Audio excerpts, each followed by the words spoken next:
5 surprising ways the mind influences the body, and vice versa.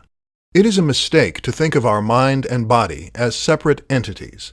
The reality is that we are holistic machines, and that no aspect of our psychology, physiology, or biology can exist independently of the rest. Your mood is tied to your physiology, and your physiology is tied to your mood. This is part of what makes the mind so powerful. It controls not only our thoughts, but also our body. Here are some surprising examples. 1. Your mind can boost your immune system.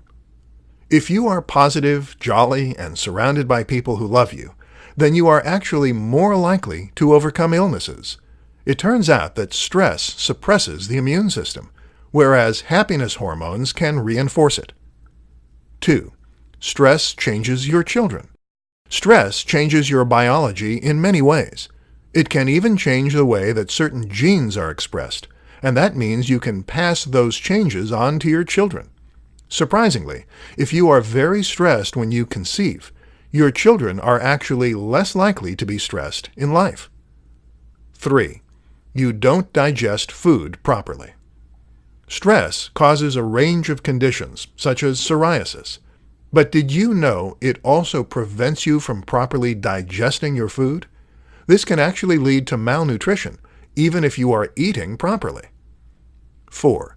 Your gut changes your mood. So your mood changes the way your gut behaves. But did you know that this relationship is a two-way street? You see, your gut contains nearly as many neurons as your brain, and the tiny bacteria that live there actually produce neurotransmitters that can affect your mood. This is why the gut is sometimes referred to as the second brain. 5. Embodied cognition. Embodied cognition is a recent theory in psychology that better explains the close link between the body and the brain. Previously, it was thought that the brain had its own internal language. This was sometimes referred to as mentalese. The idea was that whenever someone said something to you, your brain would translate that into mentalese so that you could understand it. But now it is thought that the way the brain understands things is by visualizing those things, and that happens by lighting up areas in the brain as though you were doing those things. So if I told you about a walk I took through the woods, you might visualize yourself walking through the woods. Perhaps feel the wind on your neck and the leaves crunching underfoot.